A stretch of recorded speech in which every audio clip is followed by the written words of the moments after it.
ये जो particular topic है यहाँ पर बात की जा रही है इंडिया और म्यांमार के बॉर्डर के बारे में। इंडिया और म्यांमार के बॉर्डर को बोला जा रहा है कि अगले 10 साल में बिल्कुल सील कर दिया जाएगा। तो सबसे ज्यादा बाउंड्री हम लोग किसके साथ में टच कर रहे हैं? तो नॉर्मली बांग्लादेश के साथ में सबसे ज्यादा बाउंड्री टच करते हैं। कि रिसेंटली अभी हमारे देश के अंदर में अगर आप लोग बात करोगे मणिपुर के अंदर में काफी बड़ी समस्या देखने को मिली। मणिपुर में काफी सारी जो है दिक्कतें निकल कर आई। ये वही एग्जाम है जो कि असिस्टेंट कमांडेंट भी आप लोग यहाँ पर देखने को मिलते हैं, उसका एग्जाम दिया जाता है। तो यहाँ पर डायरेक्टली आप लोग एक गजेटेड पोस्ट की जॉब भी आप लोगों को यहाँ पर मिलती हुई नजर आती है कि गोल्डन ट्रायंगल और गोल्डन क्रिसेंट जो है वो कौन कौन से देश यहाँ पर आते हैं। तो ट्रायंगल में 4 है, ये कंफ्यूजन मत रखिएगा, और क्रिसेंट में आप लोगों को 3 देखने को मिलते हैं। ये जो पर्टिकुलर टॉपिक है यहाँ पर बात की जा रही है इंडिया और म्यांमार के बॉर्डर के बारे में। इंडिया और म्यांमार के बॉर्डर को बोला जा रहा है कि अगले 10 साल में बिल्कुल सील कर दिया जाएगा, पूरी फेंसिंग कर दी जाएगी। फेंसिंग का मतलब होता है जैसे आप लोग अपने खेतों के अंदर में जब आप लोग खेतों में देखते हो नॉर्मली चारों तरफ से बाउंड्री बना लेते हैं या फिर घरों को चारों तरफ से कवर कर लेते हैं ताकि बाहर से कोई आ ना पाए, तो ये फेंसिंग होती है। तो यहाँ पर भी पूरे देश को बाहर से फेंसिंग कर देना, तो एक तरीके से लोहे के तार लगा देना, बॉर्डर खड़ा कर देना ताकि बाहर से कोई अंदर एंट्री न कर सके। तो ये पॉइंट आप लोग ध्यान रखना। इसके अंदर में मैं क्या क्या बताऊंगा, इसके अंदर में मैं अपना इंटरनेशनल बॉर्डर आप लोगों से डिस्कस करूंगा हमारे देश के अंदर में। इसी के साथ में मैं आप लोगों को हमारे देश की कौन-कौन सी बॉर्डर सिक्योरिटी जो है किस फोर्स पर आप लोगों को देखने को मिलती है, उसके बारे में डिस्कस करूँगा। तीसरा मैं एक छोटा-सा एक टॉपिक अलग से इसमें ऐड कर दिया हूँ, जिससे कि हम लोग इनके साथ में अपनी सिक्योरिटी को ध्यान में रखते हुए कैसे हम लोग लेकर चलते हैं। तो सिक्योरिटी के चलते हम लोग यहाँ पर कैसे आज की डेट में जो नशीले पदार्थ हैं, इन देशों से हमारे देश के अंदर में इम्पोर्ट किया जाता है काफ़ी लार्ज स्केल पर, और उसकी वजह से जो यूथ है, उनकी हेल्थ पर क्या इम्पैक्ट पड़ता है, तो वो वाली चीज़ें भी मैं आप लोगों से डिस्कस करूँगा। तो ये जो टॉपिक है मैं 3 डायमेंशन में लेकर चलूँगा, तीनों अलग-अलग टॉपिक है। जब ये आ रहा है तो मुझे लगा कि इसके साथ में मिलते-जुलते हैं, तो उनको भी कवर कर लेता हूँ यहाँ पर। रिवीजन भी हो जाएगा कई सारी चीज़ों का। सबसे पहले न्यूज़ में क्या है, हमारे देश में जो हमारी सरकार है, उन्होंने अभी क्या बोला है, पहले आप लोग ये सुनिए। सरकार ने बोला है कि म्यांमार जो हमारा पड़ोसी देश है, उसके साथ में हमारी बाउंड्री मिलती है 1643 किलोमीटर। अगले 10 साल में पूरी की पूरी जो है हम लोग सील कर देंगे यहाँ पर, फेंसिंग कर देंगे यहाँ पर। और ये किसने बोला है? ये प्रोजेक्ट अनाउंस किया गया था हमारे देश के होम मिनिस्टर जी के द्वारा, ये फरवरी 2024 में। तो इसको एक्सेलरेट करने की बात की जा रही है अभी रिसेंटली। तो सबसे पहले आप लोग अपना देश का नक्शा देखिए, ताकि आप लोग यहाँ पर समझ पाएँगे कि हमारे देश के साथ में जो म्यांमार है, जिसको आप लोग बर्मा बोलते हैं, तो ये वाला बॉर्डर आप लोगों को यहाँ पर म्यांमार के साथ में टच होता हुआ नज़र आता है। तो यहाँ पर ये म्यांमार हो गया, बर्मा हो गया। अब यहाँ पर जब आप लोग देखेंगे तो सबसे ज़्यादा बाउंड्री हम लोग किसके साथ में टच कर रहे हैं? तो नॉर्मली बांग्लादेश के साथ में सबसे ज़्यादा बाउंड्री टच करते हैं। अच्छा, एक क्वेश्चन पेपर में देख रहा था, उन्होंने और बुद्धि लगा ली थोड़ी-सी। फिर से मैं आप लोगों को बता रहा हूँ, ऐसी भी बुद्धि अब आप लोगों को लगती हुई नज़र आती है यहाँ पर, ठीक है? तो इसलिए ध्यान से सुनिएगा, तो ये काफ़ी इंपॉर्टेंट है यहाँ पर, ठीक है? तो यहाँ पर आप लोग देखोगे कि बांग्लादेश जो है यहाँ पर नॉर्मली हम लोग याद रख लेते हैं कि बांग्लादेश के साथ में सबसे बड़ी बाउंड्री है, फिर चाइना के साथ में, फिर पाकिस्तान के साथ में, फिर नेपाल के साथ में, फिर म्यांमार के साथ में, फिर भूटान के साथ में। हम लोग ऐसे नॉर्मली इसको याद रख लेते हैं। पर लेकिन अब वो भी थोड़ा-सा दिमाग लगाने लगे हैं, उनकी बुद्धि का भी विकास हो गया है एग्ज़ामिनर की। वो क्या करने लगे हैं, कई जगह तो आप लोगों से यहाँ पर ये डिस्टेंस पूछ लेते हैं, 4000, 3000, 3000, पर लेकिन कई जगह अभी मुझे देखने को मिला, उन्होंने परसेंटेज भी पूछ लिया यहाँ पर। कि कितना परसेंट जो है यहाँ पर ये आज की डेट में देखने को मिल रहा है। ठीक है? तो ये थोड़ा-सा आप लोग यहाँ पर याद रखिएगा। इसको हो सकता है कि आप लोगों से क्वेश्चन पूछे जा सकते हैं। तो इसके चलते आप लोग यहाँ पर कोई भी इसको लेकर डाउट नहीं होना चाहिए। तो मैं इसलिए कह रहा हूँ कि आप लोग जैसे नहीं, मैंने आप लोगों से एक टॉपिक डिस्कस किया था, जो नेशनल ग्रीन ट्रिब्यूनल के बारे में। वहाँ पर उन्होंने जो सारे के सारे कानून थे, उन कानूनों का ईयर पूछ लिया उन्होंने यार। ठीक है? तो इसीलिए मैं आप लोग कह रहा हूँ कि अब थोड़ा-सा आप लोग इन चीज़ों को थोड़ा-सा ध्यान में रख लिया करो, क्योंकि उनको भी इतने सारे क्वेश्चन आज तक वो बना चुके हैं। अब यहाँ पर वो क्या करते हैं, थोड़ा-सा उसी में से कुछ तिकड़मबाजी लगाने की कोशिश करते हैं, ठीक है? तो अगर आप लोग इन चीज़ों को आप लोग थोड़ा-सा याद रखोगे, तो आप लोगों के माइंड में कन्फ्यूज़न नहीं रहेगा, और क्वेश्चन आता-आता भी पता रहता है कि यार पता है ये क्वेश्चन आता भी, हम लोग को याद भी है, हमने पढ़ भी रखा है, पर फिर भी हम लोग उसको गलत करके आ जाते हैं। तो ये चीज़ें आप लोगों को थोड़ी-सी देखने को मिलेगी, तो आप लोग इसका थोड़ा-सा ध्यान रखिएगा, ताकि इस तरीके की सिचुएशन से हम लोग निपट सकें, और इसके लिए आप लोग प्रॉपर अपना एक तरीके से रिवाइज़ करते रहा करिए, ताकि ऐसी कोई सिचुएशन बने तो हैंडल की जा सके, ठीक है? तो यहाँ पर परसेंटेज के बारे में बात की जा रही है, तो 26%, यहाँ पर 3,917, तो 25%, 3,310, 21%, 1,750, 11%, 1,458, 9%, इसी के साथ में 5,887, लगभग 3%, और 80 किलोमीटर जो कि अफगानिस्तान के साथ में बॉर्डर टच करते हैं, तो ये आज के दिन पाकिस्तान के कंट्रोल में है, ये वाला रीजन हमारा, ठीक है? और यहाँ पर अफगानिस्तान भी टच करता है। तो अगर कोई पूछे तो इंडियन ऑफिशियल मिल जाती है। तो यहाँ पर हम ऑलरेडी पाकिस्तान के साथ में, बांग्लादेश के साथ में फेंसिंग ऑलरेडी कर रखे हैं। यहाँ पर ऑलरेडी प्रोसीजर काफ़ी हद तक हम लोग कंप्लीट कर चुके हैं। तो म्यांमार के साथ में भी अब फेंसिंग की बात कर दी गई है। इसके पीछे एक बहुत बड़ा रीज़न ये भी है कि रिसेंटली अभी हमारे देश के अंदर में अगर आप लोग बात करोगे मणिपुर के अंदर में, काफ़ी बड़ी समस्या देखने को मिली। मणिपुर में काफ़ी सारी जो है दिक्कतें निकल कर आई। तो उस टाइम पर ये बोला गया कि मणिपुर जो है वो म्यांमार के साथ में बॉर्डर टच कर रहा था और कई सारे लोग जो हैं वो यहाँ पर मणिपुर जो म्यांमार से मणिपुर के अंदर में एंट्री कर रहे थे यहाँ पर। और म्यांमार पर आज के डेट में छत्र छाया किसकी है? वो चाइना की है। तो चाइना की छत्र छाया तो हमारे देश के अंदर में नॉर्थ ईस्ट में अशांति फैलाने में काफी बड़ा आरोप जो है यहाँ पर अभी मणिपुर के अंदर में जो अशांति फैली गई, चाइना के ऊपर भी लगाया गया था कि चाइना से हथियार जो है सप्लाई किए जा रहे हैं हमारे देश के अंदर में, जिसकी वजह से मणिपुर के अंदर में अशांति फैल रही है। तो अगर हमारे बॉर्डर जो है उनकी फेंसिंग होगी, हमारे बॉर्डर जो है वो सिक्योर होंगे, तो इस समस्या का भी हम लोग समाधान कर पाएंगे। तो एक तो ये पॉइंट हो गया कि हम लोग आज के दिन में किस कंट्री के साथ में कितना बॉर्डर टच करते हैं।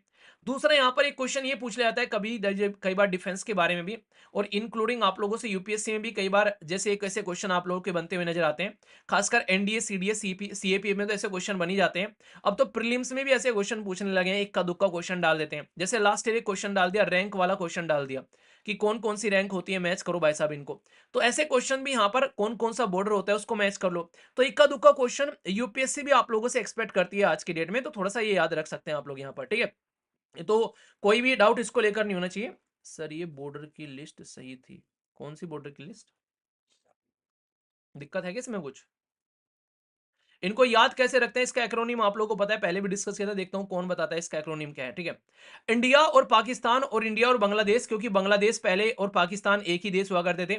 तो इन दोनों देशों को प्रोटेक्ट करने के लिए हमारे पास में बीएसएफ, इसलिए आप लोगों ने देखा होगा जब भी बांग्लादेश के साथ में लड़ाई की बात करते हैं तो बीएसएफ आप लोगों को यहाँ पर नजर आता है, ठीक है। ये पॉइंट आप लोग ध्यान रखना। इंडिया और चाइना, इंडिया और नेपाल, अगर आप लोग यहां पर देखोगे इंडिया और भूटान, तो यहां पर ये भूटान और नेपाल दोनों एक कैटेगरी में आ जाते हैं यहां पर। इसके लिए सशस्त्र सीमा बल आप लोग याद रख लेना। और बाकी इंडिया और चाइना और इंडिया और म्यांमार, इनके लिए अलग अलग है ITBP, Indo Tibetan border police force, और यहाँ पर आसाम राइफल। ये वही एग्जाम है जो कि असिस्टेंट कमांडेंट भी आप लोग यहाँ पर देखने को मिलते हैं, उसका एग्जाम दिया जाता है। तो यहाँ पर डायरेक्टली आप लोग एक गजेटेड पोस्ट की जॉब भी आप लोग को यहाँ पर मिलती हुई नजर आती है, ठीक है। ठीक है, तो ये पॉइंट आप लोग यहाँ पर याद रखना। हाँ, बचपन एमबीए वही वाला, एग्जैक्टली। तो ये आप लोग याद रख लेना एक्रोनिम इसके लिए, तो डायरेक्ट क्वेश्चन पूछा जा सकता है। बाकी म्यांमार जो है यहाँ पर आप लोगों को एक बात ध्यान रखनी है कि यहाँ पर डेमोक्रेटिकली इलेक्टेड गवर्नमेंट का तख्ता पलट कर कर आज की डेट में मिलिट्री रूल कर रही है। और इसकी वजह से यहाँ पर ग्राउंड लेवल पर अगर आप लोग जाकर देखोगे, आज की डेट में यहाँ पर काफी ज्यादा कंडीशन खराब है। खुद लोग जो हैं अपने देश के खिलाफ यहाँ पर अड़े हुए हैं आज की डेट में, ठीक है। और यहाँ पर एक रिवर भी है, यहाँ पर ये इरावाड़ी रिवर याद रख लेना, काफी इंपॉर्टेंट रिवर है म्यांमार के अंदर में। तो हल्का सा पॉइंट याद रखते हैं क्योंकि पड़ोसी देश है, तो हमारे साथ में अच्छे रिलेशन है। अब यहाँ पर एक इंटरेस्टिंग टॉपिक और याद रख लेना, ये कई बार क्वेश्चन भी आप लोगों से पूछा जाता है, कंफ्यूजन नहीं है। एक को तो बोलते हैं गोल्डन क्रिसेंट।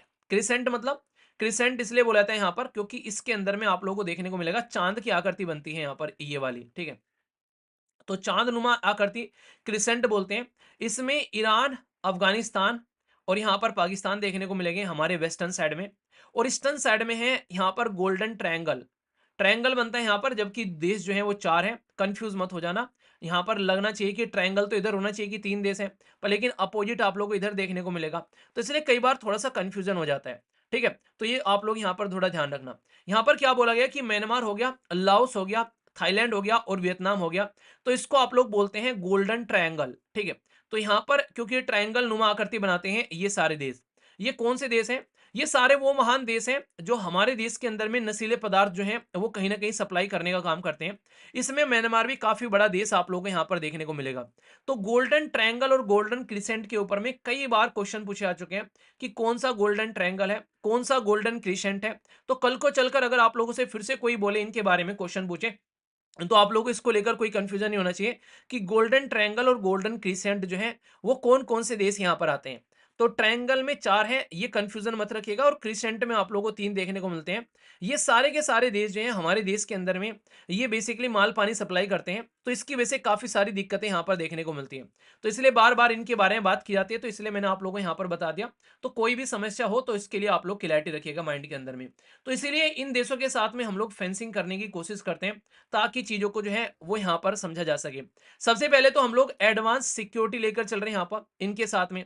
दूसरा, फाइनेंशियल इन्वेस्टमेंट यहाँ पर करना पड़ता है। जब आप लोग ऐसे प्रोजेक्ट लेकर आते हो तो पैसे लगाने पड़ते हैं। स्ट्रेटेजिक बहुत इंपॉर्टेंट है यहाँ पर। इंडिया और म्यांमार जो है अनफेंस्ड बॉर्डर है। एक इंटरेस्टिंग टर्म और बता देता हूँ आप लोगों को, जो कि रिसेंटली अभी बहुत ज्यादा न्यूज में थी, उसको भी आप लोग थोड़ा सा ध्यान रखिएगा। क्वेश्चन आप लोगों से यहाँ पर पूछे जा सकते हैं। ये है फ्री मूवमेंट रिजीम, जिसको एफ एम आर आप लोग बोलते हो। F M R, F M R का मतलब क्या होता है? मतलब ये होता है कि जैसे आज की डेट में इंडिया और म्यांमार का बॉर्डर है ना, ठीक है, तो दोनों साइड में ये रहता है कि जैसे ये बॉर्डर हो गया, तो भाई साहब इधर भी और इधर भी 10 किलोमीटर तक का एरिया रहता है कि आप लोग जाकर अपना काम धंधा व्यापार कर सकते हो बॉर्डर वाले एरिया में, ताकि उनको सपोर्ट किया जा सके। तो यहाँ पर फैमिली जो है वो विजिट करती है 10 kilometre both the side without the visa and passport. तो ये फ्री जो यहाँ पर मूवमेंट रिजीम था यहाँ पर, उसको भी आज की डेट में रेगुलेट किया जा रहा है। कई जगह पर आप लोगों को देखने को मिलेगा यहाँ पर, वरना नॉर्मली ये रहता था कि चीजों को सही से लेकर चलेंगे, ठीक है। तो ये आप लोग यहाँ पर समझ रखें, तो इसको आप लोग थोड़ा सा ध्यान रखिएगा, कोई भी डाउट इसको लेकर आप लोगों के मन में नहीं होना चाहिए। ओके, तो ये बेसिक चीज है। और दूसरा, सिक्योरिटी वाला कंसर्न मैंने आप लोगों को यहाँ पर बताई दिया। यहाँ पर इवन मणिपुर के जो चीफ मिनिस्टर थे, अभी तो प्रेसिडेंट रूल लगा हुआ है, वहां पर उनके द्वारा बोला गया था कि क्रॉस बॉर्डर से काफी लार्ज स्केल पर मूवमेंट देखने को मिलता है, और इसकी वजह से स्टेट के अंदर में इलीगल जो है दिक्कतें देखने को मिल रही है, ठीक है। तो हल्का सा ये पॉइंट भी आप लोग यहाँ पर ध्यान रखिएगा, जिसके बारे में आप लोगों से और क्वेश्चन यहाँ पर पूछे जा सकते हैं।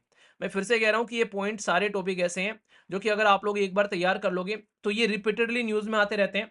क्योंकि इंडिया, देखो आप लोगों में एक इंटरेस्टिंग चीज बताता हूँ, एक बार बैठकर नोट्स बना लो, पाकिस्तान के साथ में हमारे क्या क्या इश्यूज हैं, नेपाल के साथ में क्या क्या इश्यूज हैं, म्यांमार के साथ में क्या इश्यूज हैं, भूटान के साथ में, बांग्लादेश के साथ में, श्रीलंका के साथ में, मोर और लेस आप लोगों को लगभग ऐसे ही इश्यूज देखने को मिलेंगे, ठीक है। श्रीलंका के साथ में थोड़ा फिशरमैन का, पाकिस्तान के साथ ही फिशरमैन वाला इशू है। यहाँ पर बॉर्डर इश्यूज आप लोगों को सारे देश के साथ में देखने को मिलता है। यहाँ पर भी आप लोग कच्चा द्वीप आइलैंड पाकिस्तान के साथ में भी, बांग्लादेश के साथ में हम लोगों ने सेटल डाउन कर लिया काफी लार्ज स्केल पर।